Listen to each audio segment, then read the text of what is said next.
Ini adalah sesi perkongsian audiobook ke-11 daripada 26 sesi keseluruhannya untuk buku Petualangan Kursi Ajaib ataupun Pengembaraan Kursi Kerusi Ajaib, iaitu versi terjemahan ke bahasa Indonesia daripada versi asal dalam bahasa Inggeris, iaitu Adventures of the Wishing Chair oleh Enid Blyton.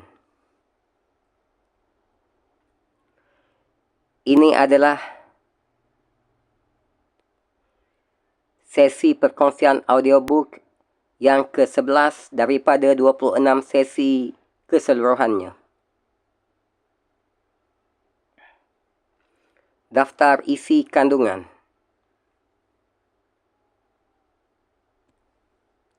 Petualangan Kursi Ajaib oleh Enid Blyton. Ilustrasi oleh Georgina Hargreaves.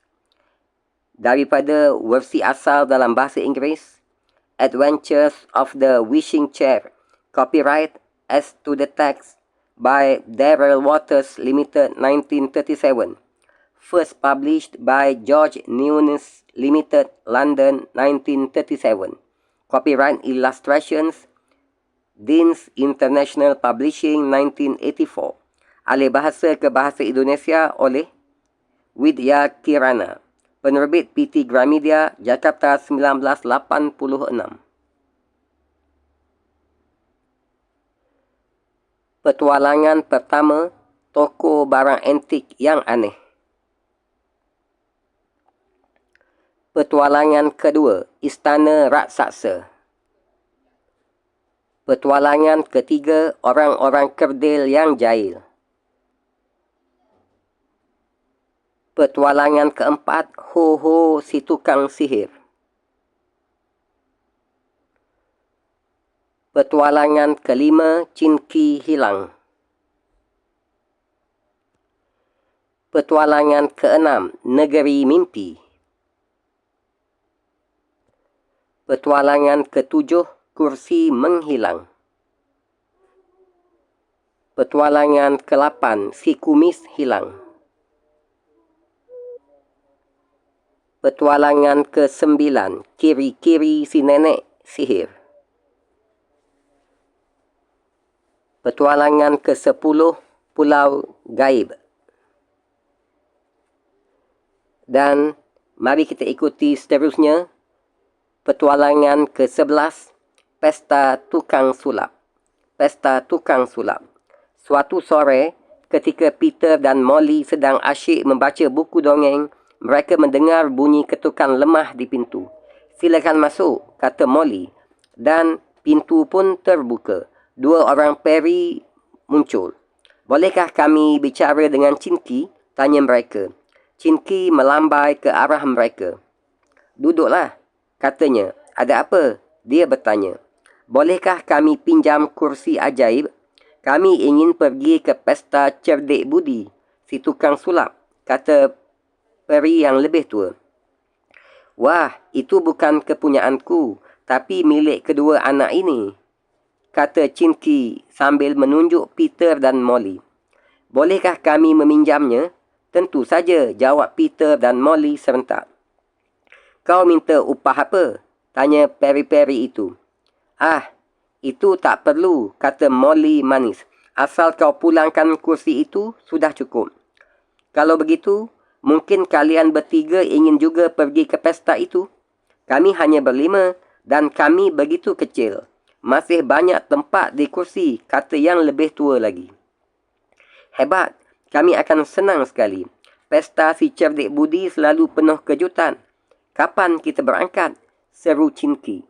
"Besok malam, jam 12 tepat. Kami akan ke sini jam 11:30, kata mereka sambil pamitan. "Asyik," sorak Cinki. "Cerdik budi adalah tukang sulap yang baik hati. Pestanya selalu meriah kerana ia sangat pintar main sulap. Silap mata. Pakailah pakaian kalian yang terbaik besok." Keesokan malamnya, tepat pukul 11:30, Peter, Molly, Cinki dan 5 peri-peri telah siap berangkat. Mereka memakai pakaian pesta yang indah-indah. Baju para peri gemerlapan ditimpa cahaya bulan. Bahkan, si kursi ajaib pun kelihatan bersih dan bercahaya. Anak-anak duduk dengan nyaman, Chinky duduk di sandaran dan kelima peri mencari tempat di kedua tangan kursi. Kursi melayang riang. Malam cerah berbintang. Istana cerdik budi, si tukang sulap, ahli silap mata, terletak di puncak sebuah bukit yang cukup tinggi. Tak berapa lama kemudian, mereka pun sampai ke sana. Kursi berhenti di antara deretan kenderaan yang diparkir. Seseorang mengantar mereka sampai ke ruang pertemuan yang luas dan terang benderang. Mereka bersalaman dengan cerdik budi, si tuan rumah. Tukang sulap itu mempunyai sepasang mata yang cerdas, namun berpandangan lembut. Ia tersenyum ramah. Bila ia berjalan, jubah birunya berkibar, beriak seperti air telaga. Sebuah band memainkan lagu-lagu riang. Molly berdansa dengan Chinky. Peter berdansa dengan seorang peri cantik yang malu-malu. Dia begitu kecil dan ringan, sehingga Peter merasa seolah-olah ia menari sendirian. Semua tamu, peri-peri, orang-orang kerdil dan banyak lagi menari dengan gembira. Lalu tiba saatnya makan malam. Meja panjang di tengah ruang makan telah rapi ditata, dihiasi. Kursi-kursi, piring, senduk pisau dan gelas-gelas rapi tersusun. Tapi aneh, tak ada makanan. Cerdik budi mengambil tempat di ujung meja. Maukah kalian mengatakan makanan apa yang paling kalian inginkan? Katanya, ramah, sambil memandang berkeliling. Orang kerdil di sebelahnya berkata, aku ingin lemon madu dan biskut gula.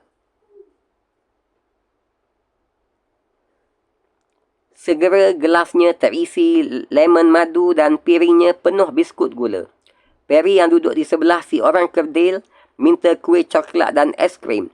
Apa yang dipinta segera menjadi kenyataan. Sungguh hebat dan menyenangkan. Peter dan Molly memandang takjub. Ketika satu demi satu piring dan gelas di muka tamu-tamu terisi dengan makanan atau minuman lezat yang tak terduga. Kini giliran mereka. Aku ingin kuih kismis bergula dan sirap jahe, kata Molly. Aku ingin puding buah dan lemon, seru Peter.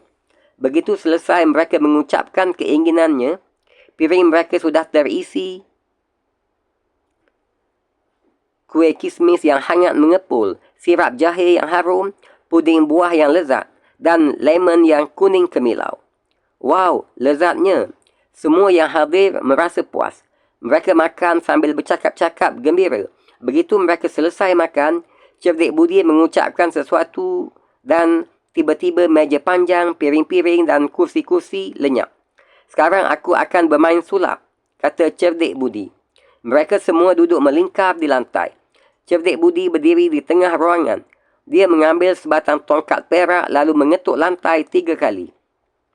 Asap hijau yang wangi mengepul ke udara, memenuhi ruangan dan menurunkan hujan bunga ke pangkuan setiap tamu. Lantai diketuk kembali. Muncul 5 kucing bermain muzik. Setelah kucing, muncul 6 kelinci penari. Mereka menari berputar-putar mengikut irama muzik. Peter tertawa sampai keluar air matanya. Dan yang lebih aneh masih ada. Lantai diketuk 3 kali. Sekuntum bunga kuning yang besar tiba-tiba melayang di atas mereka. Kelopaknya merekah dan di dalamnya para tamu bisa melihat 5 butir telur merah yang lucu. Telur menetas, keluar 5 ekor burung mungil. Dan burung-burung itu bertambah besar, makin besar. Oh, burung syurga. Mereka berkicau, merdu sekali. Setelah burung surga terbang menghilang, cerdik budi kembali mengetuk lantai 3 kali. Kini muncul orang kerdil berjanggut halus.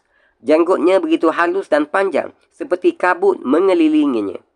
Dia memberikan sebuah piring kepada cerdik budi, yang lalu mengambil senduk perak yang terletak di atas piring itu. Dia mengaduk udara, dan tiba-tiba muncul jambangan kaca. Mereka terheran-heran. Senduk perak masih terus diaduk-adukkan. Jambangan kaca terisi air, lalu senduk perak berubah menjadi ikan mas koki. Berenang-renang kian kemari dalam jambangan. Cerdik budi melemparkan ikan itu ke udara, hilang. Siapa yang dapat? Tanyanya. Tak seorang pun. Sambil tersenyum, cerdik budi berjalan ke arah Molly. Dia menarik sesuatu dari telinga kanan Molly, si ikan mas koki. Lalu dipegangnya tangan Peter. Hei, di sana muncul seekor anak ayam berbulu kuning. Mengagumkan. Peter dan Molly mengusap mata mereka berkali-kali. Takut kalau mimpi belaka. Ketika para tamu mahu pulang, cerdik budi memberi mereka masing-masing sebutir telur. Besok akan menetas. Simpan baik-baik, katanya. Anak-anak dan peri-peri pulang dengan mengantuk. Mereka bahkan tak tahu bagaimana mereka sampai ke rumah, naik ke tempat tidur dan berganti pakaian. Tahu-tahu, ketika paginya mereka bangun, mereka sudah ada di rumah.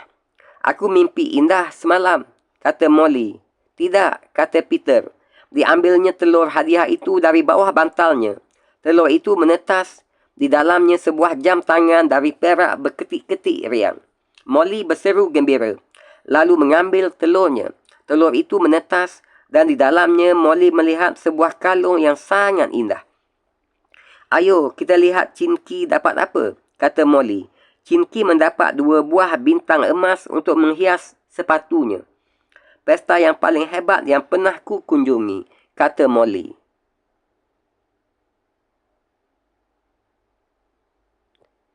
Sehingga ketemu lagi dalam perkongsian audiobook seterusnya untuk petualangan yang ke-12, Kursi Ajaib Bertingkah.